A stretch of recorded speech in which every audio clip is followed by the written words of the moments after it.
صرف مشکلات ہی ہوں گی. ڈیوڈ آپ سے بھی تو معاملہ طے کرنا چاہتا تھا لیکن مرشد نے دھوکہ دیا. دوسری طرف وہ جانتا ہے کہ ایمن سے آپ کی دوستی ہے, تو کیا وہ اس معاملے کو استعمال کرنے کی کوشش نہیں کرے گا؟ در حقیقت مجھے بھی یہی خدشہ ہے. وہ مجھ سے بات کرے گا اور پھر مجھے معاہدے میں جکڑنے کی کوشش کرے گا جیسے کہ اس نے پہلے بھی کیا تھا. لیکن مرشد نے وعدہ خلافی کر کے اور اس کے آدمی نے غداری کر کے مجھے معاہدے کی زنجیر سے آزاد کر دیا تھا.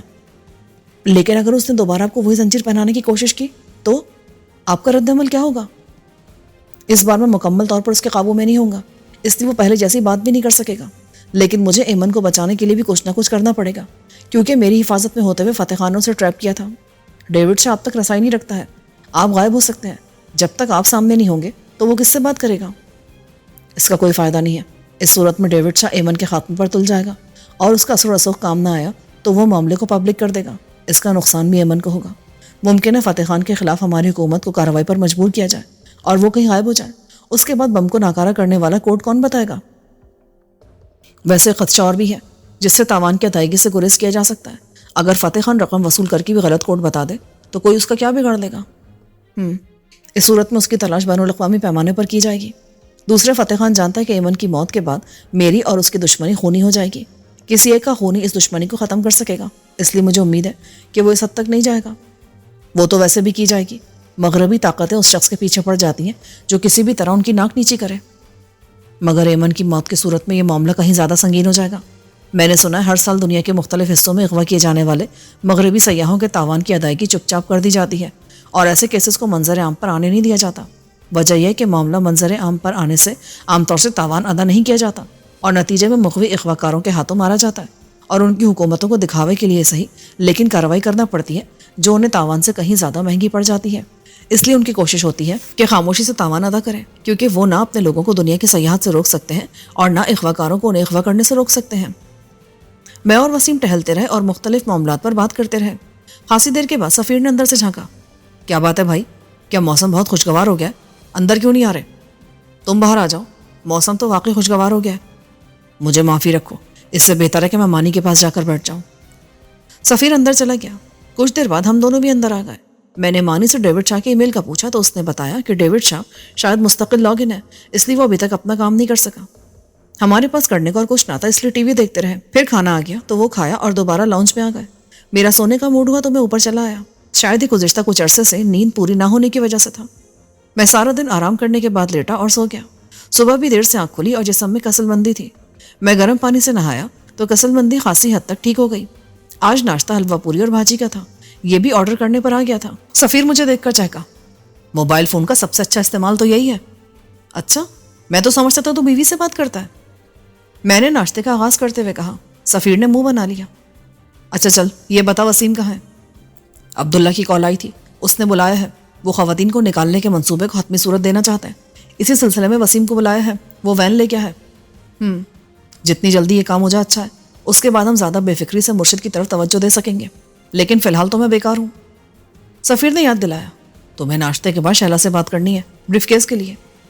معلوم ہے یار, لیکن نہ جانے کیوں میں فی الحال خود کو بیکار محسوس کروں. شاید اس لیے کہ تمہیں کچھ عرصے سے اکیلے کام کرنے کی عادت پڑ گئی ہے, اور اب سب مل کر کرتے ہیں, اس لیے تمہیں اپنا آپ بیکار لگ رہا ہے.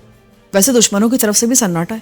فتح خان صرف چھیڑ چھاڑ کر رہا ہے, اور مرشد نے بھی دشمنی سے ہاتھ اٹھانے کا اشارہ دے دیا ہے. شیلا بریف کیس دینے پر آمادہ ہو گئی ہے. ہاں, لیکن پتہ نہیں کیوں مجھے ان میں سے کسی پر بھی یقین نہیں ہے. یہ سب اپنے ہی چکروں میں ہیں.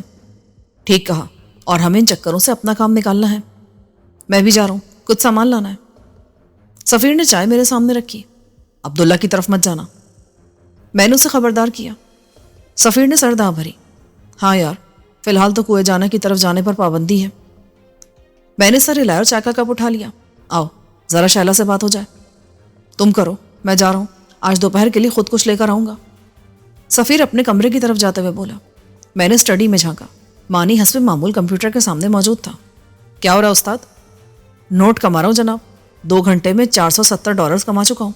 انٹرنیٹ کے ذریعے؟ ہاں, یہاں کمائی کے بہت مواقع ہوتے ہیں. مجھے اتنا ٹائم نہیں ملتا, ورنہ اس سے بھی زیادہ کما سکتا ہوں. یعنی فی گھنٹہ $235؟ نہیں جناب, یہ تو خاص کام ہے. ایک سافٹ ویئر کی خامی ٹھیک کی ہے. یہی کام کسی کمپنی سے کراتے تو ان کو کم سے کم بھی $2000 دینا پڑتے. مجھ سے 500 سے بھی کم میں کام لیا ہے. ویسے نارمل میں روزانہ $100 سے $150 کمائے جا سکتے ہیں. تمہیں ادائیگی کس طرح ہوتی ہے؟ انٹرنیٹ پر. میرا اکاؤنٹ ہے, دنیا کے کسی بھی بینک کے کریڈٹ کارڈ سے مجھے ادائیگی کی جا سکتی ہے. اب تو انٹرنیٹ بینک بھی آ گئے ہیں. ماشاء اللہ بھائی, تم تو کماؤ بوت ہو. لیکن میرے ڈیڈی اس سے مطمئن نہیں ہے. وہ چاہتے کہ میں سول سروس میں آ جاؤں اور پھر میرے بھی امریکہ اور یورپ میں اثاثے ہوں اور سوئس بینک میں اکاؤنٹ ہو. مانی, تم جیسے نوجوان آج کے دور میں قابل فخر ہیں, کیونکہ ہماری نئی نسل اچھے برے کی تمیز کھو چکی ہے. میں بھی شکر کرتا ہوں اللہ کا کہ عبداللہ بھائی اور آپ جیسے لوگ مجھے مل گئے جو فطرت کے لحاظ سے اچھے ہیں اور اچھوں کی قدر کرتے ہیں. فی الحال تو ہم تمہاری قدر کرنے کی پوزیشن میں نہیں ہیں. میں نے ندامت سے کہا, الٹا تم سے فری میں کام لے رہے ہیں. یہ آپ سے کس نے کہا ہے؟ عبداللہ بھائی نے مجھے باقاعدہ جاب دی ہے اور مجھے تنخواہ دی جاتی ہے. پہلی تنخواہ تو انہوں نے ایڈوانس دے دی تھی کیونکہ میں کپڑے تک نہیں لایا تھا, صرف اپنا کمپیوٹر اور اس کا ضروری سامان لایا تھا. انٹرنیٹ کام کر رہا ہے, میں کال کرنے جا رہا ہوں. جی بالکل کر رہا ہے. میں اوپر آیا اور لیپ ٹاپ آن کیا, شہلا کا نمبر ملایا. اس نے کچھ دیر کے بعد کال ریسیو کی. کون بات کر رہا ہے؟ کسی نامعلوم نمبر سے کون بات کر سکتا ہے؟ صرف تم ہی نہیں ہو, مجھے انٹرنیٹ سے اور بھی کالز آتی ہیں. یہ بتاؤ, تم تبادلے کے لیے تیار ہو کیا؟ ہاں, لیکن اس کی کیا ضمانت ہے کہ تم کوئی دھوکہ نہیں کرو گی؟ یہ سوال تو مجھے کرنا چاہیے. تمہیں, جس نے موقع ملنے پر ہمیشہ مجھے دھوکہ دیا, اور اب یہ بریف کیس تمہارے کس کام کا تھا؟ لیکن جب کمانڈ تمہارے ہاتھ میں آئی تو تم نے بلا تکلف اسے ہتھیا لیا. دوسرا, مجھے شبہ ہے کہ تمہارے پیچھے اب بھی فتح خان ہے. وہ مجھے اور میرے ساتھیوں کو قابو کرنے کے چکر میں ہے. معاف کرنا, میرا اس سے کوئی تعلق نہیں ہے. تبھی اس نے تمہیں راجا کی کوٹھی کا بتایا ہے. وہ تو اس نے مجھے خود کال کر کے اطلاع دی تھی. یعنی اس کے پاس تمہارا نمبر ہے. دوسری طرف وہ مجھے کہہ رہا تھا کہ اب اس کا تم سے کوئی رابطہ نہیں ہے.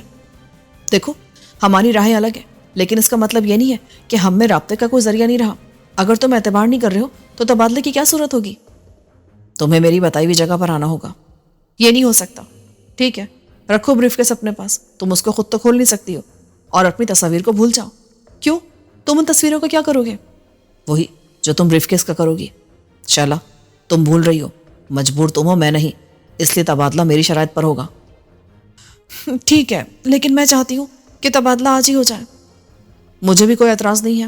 میں تمہیں 11 بجے کال کر کے بتاتا ہوں کہ تبادلہ کہاں اور کیسے ہوگا. میں نے کال کاٹ کر موبائل سے وسیم کو کال کی. شالا مان گئی ہے. تبادلہ اور اس کا طریقہ کار میں بتاؤں گا اب سے 2 گھنٹے کے بعد. میں اور عبداللہ طے کر چکے ہیں کہ ہم نے آج ہی خواتین کو یہاں سے نکالنا ہے. طریقہ مجھے پسند آیا ہے, اب آپ فرمائیں. اگر تم مطمئن ہو تو کر گزرو. یہ بتاؤ, بیتو کی طبیعت کیسی ہے؟ ٹھیک نہیں ہے, آج اسے پھر بخار ہے.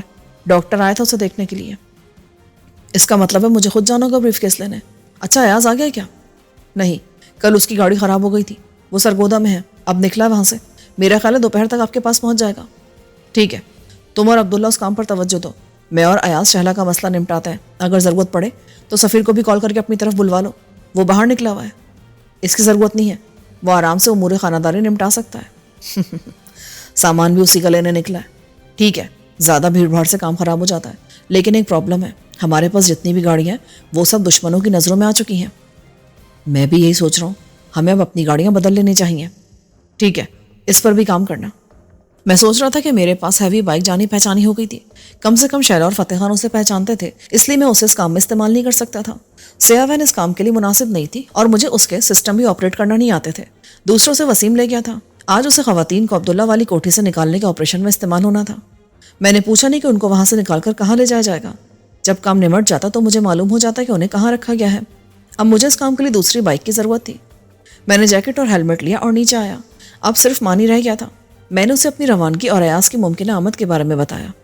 آپ بے فکر ہیں جناب, میں ایاز بھائی کو پہچانتا ہوں. پھر اس نے اپنا شاید 25 انچ کا سینہ پھلا کر کہا, آپ بے فکر ہو کر جائیں, میں ہوں نا یہاں کی نگرانی کے لیے. لیکن برخوردار, اگر دشمن یا کوئی غیر متعلقہ فرد یہاں گھس آئے تو بلا وجہ کی بہادری مت دکھانا, پچھلی طرف سے فرار ہو جانا. میں نے کہا اور وہاں سے روانہ ہو گیا. بائک پر ہیلمٹ لینے کی وجہ سے میں ناقابل شناخت ہو گیا تھا اور اس طرح پورے شہر میں دندنا سکتا تھا, لیکن اس بائک کی وجہ سے مجھ پر شک بھی کیا جا سکتا تھا. اب میں اسے چھٹکارا پانا چاہتا تھا. میں سیدھا اسی ڈیلر قریشی کے پاس گیا جس سے یہ بائک لی تھی. اس نے مجھ سے پہلے بائک کو پہچان لیا اور گرم جوشی سے بولا, کیسے ہیں سرکار, آج ایاز نہیں آیا؟ وہ شہر سے باہر ہے, مجھے یہ بائک چینج کرنی ہے. بائک بھی چینج ہو جائے گی جناب, پہلے چائے پانی تو ہو جائے, لسی کا تو موسم نہیں ہے. نہیں دوست, میرے پاس ٹائم نہیں ہے, پھر کبھی صحیح. ٹھیک ہے جی, پھر آئیں. کیسی چاہیے اس بار؟ نارمل ہو لیکن انجن طاقتور ہو اور کنڈیشن A1. ٹھیک ہے, میرے پاس ایک سوزوکی اسپرنٹر آئی ہے, بہترین کنڈیشن ہے, صرف 3-4 ماہ استعمال ہوئی ہے اور وہ بھی صرف 2000 کلومیٹرز. ہر چیز نئی جیسی ہے, سیاہ رنگ کی. بائک واقعی بہترین کنڈیشن میں تھی. میں نے سٹارٹ کی تو آدھی کک میں سٹارٹ ہو گئی. ایاز کا دوست قریشی اس کی تعریف میں زمین و آسمان ایک کیے دے رہا تھا. کاغذات بھی مکمل تھے اور وہ ایک دن میں ٹرانسفر کرا سکتا تھا. ٹھیک ہے, میں یہ بائک چھوڑ کر اسے لے جا رہا ہوں, حساب کتاب بعد میں کر لینا. وہ ہچکچایا. بعد میں؟ پر سرکار یہ مناسب نہیں ہوگا. اگر سودا آپ کر لو تو بہتر ہے, اس کا حساب میں ایاز سے کر لوں گا.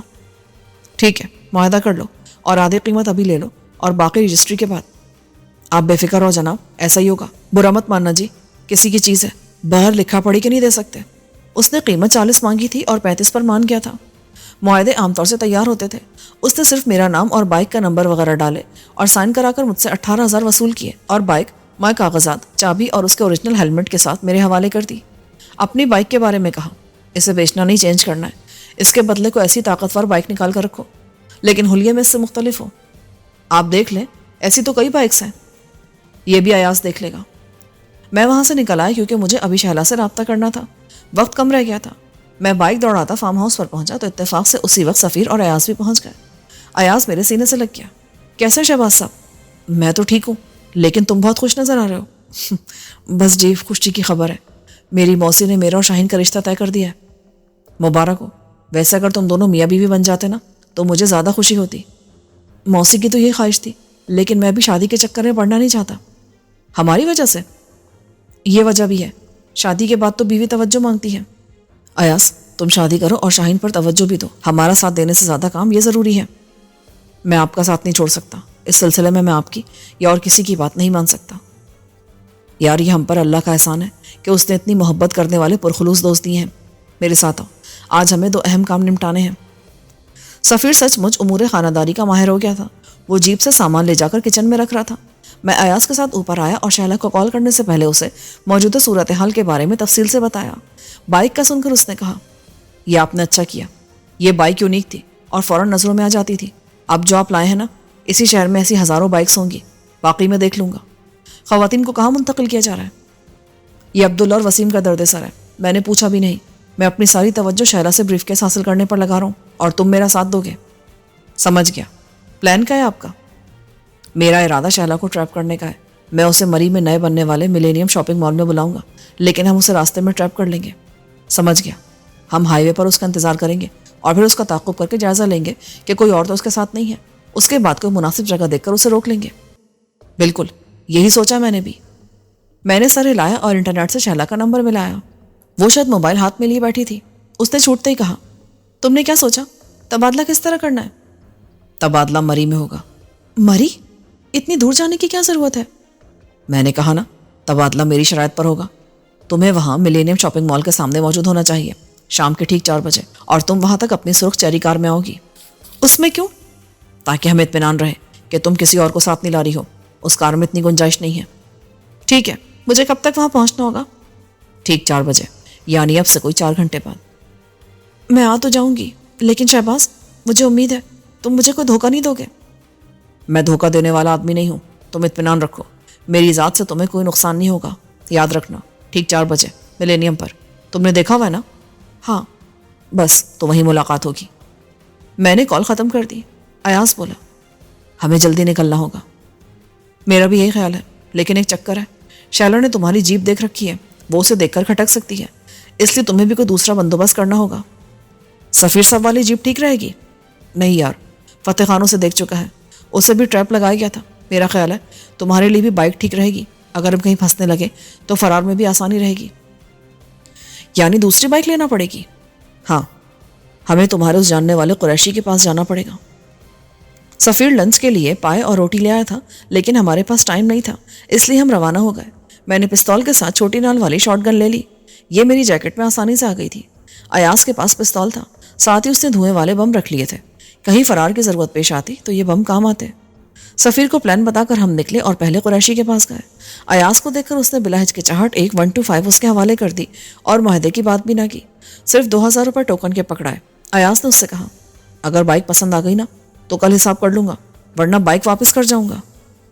میں نے باہر نکل کر ایاز کو بتایا کہ قریشی نے بغیر معاہدہ کیے بائک میرے حوالے کرنے سے انکار کر دیا تھا. ایاز کو طیش آ گیا, پہلے کیوں نہیں بتایا آپ نے؟ میں اس حرامی کا پیٹ پھاڑ دیتا. احسان کر رہا ہے ہم پر, اپنا پورا کمیشن رکھتا ہے. میں کل اس کا دماغ درست کرتا ہوں. تم آرام سے اس کا دماغ درست کرتے رہنا. ابھی تو ہمیں 2 مختلف جگہوں پر جانا ہے. تمہیں شیلا کے گھر کی طرف مین روڈ پر آنے والے راستے پر موجود رہنا ہے, اور جیسے ہی وہ روانہ ہو تم مجھے اطلاع کرو گے اور پھر اس کا پیچھا کرو گے, لیکن اس طرح کہ اسے احساس نہ ہو. سمجھ گیا. اپنا موبائل ہینڈ فری سے لگا لو تاکہ جب اس کا تعاقب کرو تو تمہیں اطلاع دینے میں مشکل نہ ہو. ہم دونوں نے روانہ ہونے سے پہلے یہ کام کر لیا. ایاز نے پوچھا, آپ کہاں ہوں گے؟ میں راول چوک سے ذرا آگے کہیں سڑک پر ہی ہوں گا. ٹھیک ہے, لیکن کسی سنسان جگہ مت رکیے گا. آج کل پولیس چیکنگ کری ہے, بلا وجہ آ جائے گی. ٹھیک ہے, میں کسی ریسٹورینٹ یا ہوٹل میں رک جاؤں گا. ابھی 1 بجے, تم ایسا کرو کھانا کھا لینا. کھا لوں گا, کوئی چیز راستے سے لے لوں گا. وہ روانہ ہو گیا. میں مری روڈ کے لیے روانہ ہوا. راستے میں ایک دکان سے پشت پر لٹکانے والا سیاہ رنگ کا بیگ لیا. آدھے گھنٹے بعد میں راول چوک کراس کر کے آگے آیا. ایک جگہ سے بائک کا ٹینک فل کرایا اور ایک جھکی ہوٹل کے سامنے رک گیا. یہاں مزدور پیشہ لوگ دوپہر کا کھانا کھا رہے تھے. آلو گوشت کے علاوہ صرف دال فرائی تھی. میں نے دال فرائی اور روٹی منگوا لی. کھانے سے فارغ ہو کر دودھ پتی پی. تمام چیزوں کا معیار معمولی قسم کا تھا. بہرحال پیٹ تو بھر نہیں تھا. وقت گزاری کے لیے میں نہایت سست رفتاری سے چائے پیتا رہا. مجھے ایاز کی کال کا انتظار تھا. 2:30 بجے کے قریب اس نے کال کی. وہ نکل گئی ہے. سرخ چیری کار میں ہے اور رخ مری روڈ کی طرف ہی ہے. تم تعاقب کر رہے ہو؟ جی, اس وقت رش ہے اس لیے میں قریب سے پیچھا کر رہا ہوں. میں نے اسے اپنا پتہ بتایا. میں یہاں ہوں. جب 5 منٹ کی ڈرائیو رہ جائے تو مجھے دوبارہ کال کر کے بتانا. ٹھیک ہے جناب. میں ایاز سے گفتگو کے دوران ہی ہوٹل سے دور پارکنگ کی طرف آ گیا تھا. اٹھتے ہوئے 100 کا نوٹ میں نے میز پر رکھ دیا, اس لیے مالک نے میری اچانک روانگی پر کوئی اعتراض نہیں کیا. ایاز سے بات کر کے میں نے بائک اسٹارٹ کی اور اسے سڑک کی طرف لے آیا. پھر وہیں رک گیا. انجن بند کر کے اسے اسٹینڈ پر کھڑا کیا اور خود اس سے ٹک گیا. میرا اندازہ تھا کہ ایاز اور شیلا آدھے گھنٹے میں یہاں پہنچ جائیں گے. سردی کی وجہ سے سڑک پر رش بہت کم تھا, اس لیے ڈرائیو کرنے والے فری ڈرائیونگ کر رہے تھے. کیونکہ خطرناک علاقہ بھی اوپر تھا, اس لیے سامنے سے گزرنے والی گاڑیاں زن زن کرتی گزر رہی تھیں. کوئی 20 منٹ بعد ایاز کی کال آئی. ہم تقریباً 5 منٹ کی دوری پر ہیں. ٹھیک ہے, اب تم مجھ سے مستقل رابطہ رکھو گے. میں نے موبائل کو ہینڈ فری پر منتقل کر دیا. بائک اسٹارٹ کر کے میں سڑک پر آیا اور سست روی سے بائک چلانے لگا. ایاز, اس دوران میں تم نے دیکھنے کی کوشش کی کہ شیلا کے ساتھ گاڑی میں کوئی اور تو نہیں ہے؟ جی جناب, رش میں اس کے بالکل پاس چلا گیا تھا اور پچھلے حصے میں جھانک لیا تھا. اس کے علاوہ کوئی نہیں ہے. میں عقبی آئینے میں دیکھتا جا رہا تھا. جیسے ہی مجھے سرخ رنگ کی کار کی جھلک نظر آئی میں نے بائک کی رفتار بڑھا دی, لیکن چیری کی رفتار خاصی تیز تھی. اس سے فاصلہ برقرار رکھنے کے لیے مجھے رفتار مزید بڑھانی پڑی. کچھ دیر بعد ہم 12 کہو سے گزرنے لگے. یہاں شور بہت تھا, اس لیے میں ایاز سے بات نہیں کر سکا. آبادی سے آگے نکل کر میں نے اس سے کہا, میرا ارادہ ٹول پلازا سے آگے نکل کر اسے کسی ایسی جگہ روکنے کا ہے جہاں دائیں بائیں کو سڑک نکل رہی ہو. ممکن ہے آگے سگنل نہ ہو تو ہمارا رابطہ ٹوٹ جائے. اس صورت میں تم راستے پر نظر رکھو گے. پلان کیا ہے آپ کا؟ بس اس سے بریف کیس لینا ہے, اس کی گاڑی کا ٹائر پنچر کرنا اور واپس آ جانا ہے. اب تم اپنے عقب میں بھی نظر رکھنا. ممکن ہے کوئی ہمارے پیچھے ہو. میں دیکھتا آ رہا ہوں جناب. بعض گاڑیاں نظر آئیں لیکن وہ آگے نکل گئیں یا کسی اور راستے پر مڑ گئیں. کوئی مستقل ہمارے پیچھے نہیں ہے. پھر بھی تم اسی طرح ہوشیار رہو جیسے ہمارا تعاقب کیا جا رہا ہو. ٹھیک جناب. اسی لمحے رابطہ ٹوٹ گیا. یہاں پر سگنل ختم ہو گئے تھے. ہم ذرا آگے آئے تو مری کا ٹول پلازا آ گیا. جیسے ہی میں آگے نکلا شیلا کی کار آ گئی. میں نے اس کی ایک جھلک دیکھی تھی. میں آگے بڑھتا چلا گیا. اب مجھے کسی ایسی جگہ کی تلاش تھی جہاں میں کسی مداخلت کے بغیر شیلا کو روک سکوں. چند کلومیٹرز اوپر جانے کے بعد مجھے دائیں طرف ایک سڑک اوپر جاتی دکھائی دی. یہ شاید کوئی نجی راستہ تھا. یہاں پہاڑوں پر بے شمار چھوٹی چھوٹی بستیاں بن گئی ہیں. یہ سب دولت مندوں کی بستیاں ہیں جنہوں نے چھوٹی چھوٹی پہاڑیاں خرید کر ان پر اپنے لیے کوٹھیاں بنا لی ہیں. مجھے یہ جگہ مناسب لگی. میں نے بائک اس سڑک پر ذرا آگے جا کر روکی اور ہیلمٹ اتار کر واپس آیا. میں نے پستول نکال کر اسے پشت پر کر لیا تھا. شیلا کی کار 2 منٹ بعد نمودار ہوئی. جیسے اس نے مجھے دیکھا اس کی رفتار کم ہونے لگی. کار مجھ سے کوئی 10 گز کی دوری پر رک گئی. شیلا کار سے اتر کر میری طرف بڑھی لیکن اس کا ہاتھ خالی تھا. بریف کیس کہاں ہے؟ تصویریں کہاں ہیں؟ میں نے پستول سامنے لا کر کہا. یہ میرے سوال کا جواب نہیں ہے. اور میرے سوال کا جواب تمہارے پاس یقیناً یہ پستول ہے. شیلا, اسے مذاق مت سمجھو. میرے گھر پر ہاتھ ڈال کر فتح خان اور تم نے اپنے حق میں بہت برا کیا ہے. میں بنا کسی لحاظ کی گولی مار دوں گا اگر اگلے 1 منٹ میں بریف کیس مجھے نہ ملا تو. وہ گاڑی میں ہے. چلو اور نکالو اسے, لیکن کوئی چالاکی مت کرنا. میں گولی چلانے میں 1 سیکنڈ کی بھی دیر نہیں کروں گا. وہ پلٹی اور اس نے کار کی فرنٹ سیٹ پر رکھا ہوا بریف کیس نکال کر میری طرف بڑھا دیا. میں نے اس پر سے نظریں ہٹائے بغیر بریف کیس لیا اور بولا, اب تم نیچے اتر جاؤ. نیچے؟ کیا مطلب؟ نیچے کا مطلب نیچے ہی ہوتا ہے, اوپر نہیں. اس ڈھلان سے نیچے اترو اور کم سے کم 100 گز نیچے چلی جاؤ. لیکن میری تصویریں؟ پہلے میں تصدیق کروں گا کہ یہ بریف کیس اصلی ہے,